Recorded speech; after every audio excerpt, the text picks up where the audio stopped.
네, 조금 전에 탑3에서 전해드린 대로 정부가 세제 개편안을 내놨습니다. 주식 거래하시는 분들 관심 많으실 테고요. 또 영세 상공인들에게 의미 있는 내용도 포함되어 있습니다. 임재현 기획재정부 세제실장과 이야기 나눠보겠습니다. 어서 오십시오.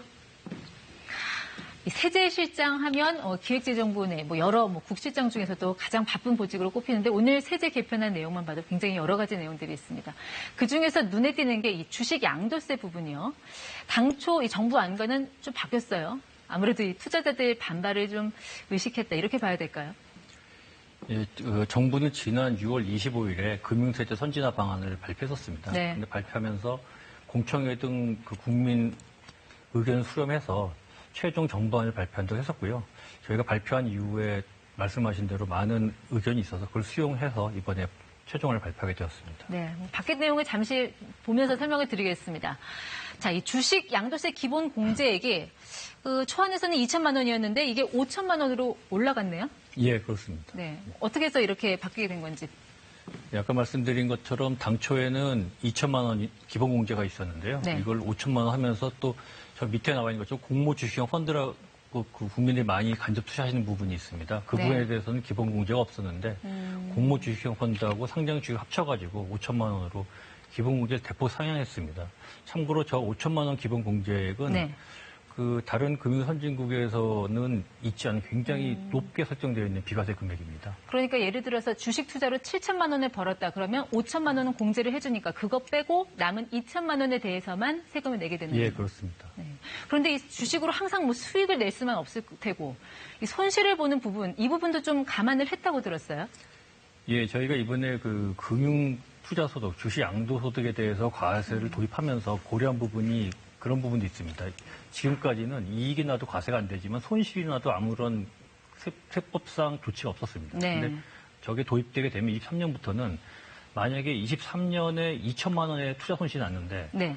24년에 가서 7천만 원의 투자 이익이 났다. 네. 그러면 7천만 원에서 2천만 원을 뺀 5천만 원에서 과세하게 되는데 네. 기본 공제 5천만 원이 적용이 되니까 24년에는 하나도 과세가 되지 않는 그런 결과가 됩니다. 그 5천만 원이 공제가 되니까 결과적으로 세금을 안 내게 된다. 예, 네. 그렇습니다. 그런데 또 이제 투자자들 사이에서는 이미 이 증권 거래세라는 걸 내고 있는데 또 양도소득세를 내라? 이거 이중과세 아니냐?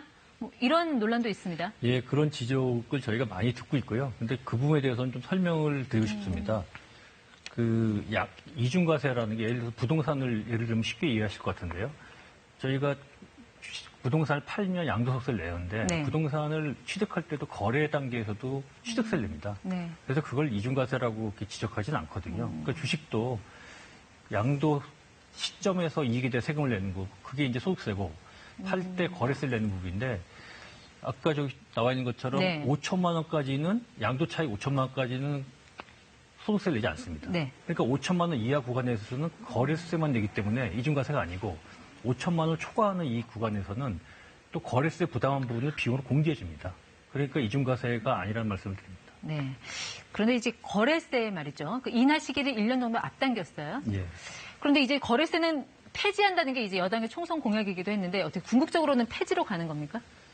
지금 단계에서 거래세를 폐지한다고 이렇게 말씀드리기는 어려울 것 같고요. 네. 증권거래세도 나름대로 그게 존치할 필요성이 있다라는 지적도 많이 있습니다. 그래서 저희가 그런 걸 다 감안해가지고 이번에 저런 개선안을 냈다고 봐주시면 되겠습니다.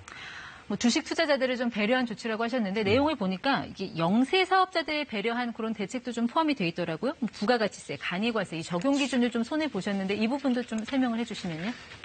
예, 지금 부가가치세가 보통은 이제 일반 과세자가 되고요. 근데 그 연간 매출액이 4,800만 원 미만인 사업자분들은 간이과세라는 적용 방식을 네. 하고 있습니다. 근데 이게 그 간이과세 4,800만 원 기준 설정된 지가 정확히 20년이 됐는데 20년 동안 그 기준을 유지해 왔다는 소리고요. 근데 이번에 그 간이과세 기준 금액을 4,800만 원에서 8천만 원으로 상향합니다. 그리고 간이과세자의 부가가치세 납부 면제 그 기준이 있는데 네. 그것도 3천만 원에서 4,800만 원으로 인상하게 돼가지고 이렇게 되면은 새로 간이과세 되시는 분들이 23만 명, 그리고 네. 납부 면제자 늘어나는 부분이 34만 명인데 이 분들의 세부담이 줄어드는 겁니다. 사실 이 부분은 금년 세법 개정안에서도 특히 저희 그 대통령이 강조하신 부분입니다. 네. 평소에 위기가 불평등을 키운다는 그런 공식이 있는데 코로나 위기로 어려운 상황에서 이런 공시를 깨겠다는 의지가 반영됐다고 봐주시면 되겠습니다. 네, 뭐 말씀하신 대로 그런 영세 상공인들의 세금 부담은 조금 덜게 됐는데 이제 반대로 이 초고소득자들, 뭐 예를 들면 뭐 이제 연 10억 이상을 버는 분들이겠죠. 이분들에 대해서는 소득세율이 올라갔어요. 42%에서 45%. 이 3% 올린 거는 뭐 어떤 의미가 있는 겁니까?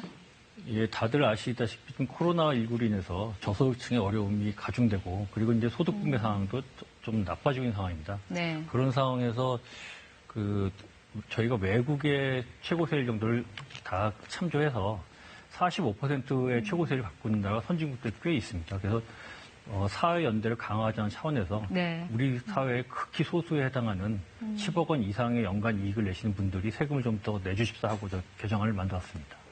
그러니까 이 초고소득자들에 대해서 세금을 좀 더 걷어서 저소득층을 위해서 쓰겠다 뭐 네, 이런 것 그렇습니다. 같은데 아무래도 이 코로나19 때문에 지금 경기 부진이 계속되고 있는 상황에서 정부로서는 증세에 대한 압박을 느낄 수밖에 없을 것 같아요. 어떻습니까?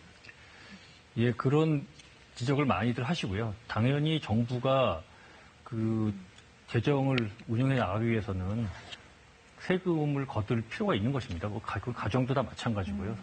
돈을 쓰기 위해서는 돈을 걷어야 하지 않겠습니까? 그래서 정부가 필요한 부분을 쓰기 위해서 그런 건데, 근데 다만 이 증세는 국민적 공감대가 있어야 됩니다. 그래서 그렇죠. 공감대 형성이 네. 전제되어야 네. 증세 논의가 시작될 수 있다고 말씀드립니다. 또 이제 부동산 얘기를 안 여쭤볼 수가 없어서요. 지난 70 대책의 핵심은 이제 다주택자들에 대한 과세 강화였습니다. 자, 이렇게 세금을 올리면 다주택자들이 집을 내놓을 거라고 보시는지, 실제로 집값이 떨어질 거라고 그렇게 예상을 하시나요? 생각이 다 다를 수 있습니다. 제 생각으로는 이번 7.10 대책에서 나온 종부세와 양도세 강화 부분은 일단 다주택자가 굉장한 부담을 느낄 수 있는 수준으로 저희는 했다고 보여지고요. 네. 그래서 더 이상 주택을 투기 수단으로 삼는 행위는 더 막아야 되겠다. 이런 차원에서 이루어졌다고 네. 말씀드리겠습니다. 그런데 이분들이요, 이제 양도세 더 낼 바엔 차라리 증여하겠다. 뭐 그런 움직임인데 여기에 대한 뭐 보완책은 좀 생각 중이신 게 있습니까? 양도세라는 거는, 양도소득세는 차익에 대해서 내는 겁니다. 10억에 사가지고 20억이 됐다 그러면 차익 10억에 대해서 양도세를 내는데 20억짜리를 증여하면 20억 전체에 대해서 증여세를 내기 때문에 반드시 증여가 더 세부담을 유리하다고 보기는 어렵고요. 네. 그리고 추가로 증여로 인한 세부담 강화 방안도 만들고 있습니다. 마지막으로 딱 한 가지만 더 여쭤볼게요. 네. 이번 후속 대책에도 집값이 안 잡히면 더 센 세금 강화 정책이 나올 수도 있는 겁니까? 제가 그렇다고 말씀드리면은 국민이 놀라실 테니까 그렇고요. 정부는 아무튼 다주택자 투기를 억제하기 위한 대책을 계속 마련 중에 있고 네. 지속적으로 관심을 갖고 있다는 말씀을 드립니다. 여기까지 듣겠습니다. 네, 오늘 ETY 임재현 기획재정부 세제실장과 함께했습니다. 고맙습니다.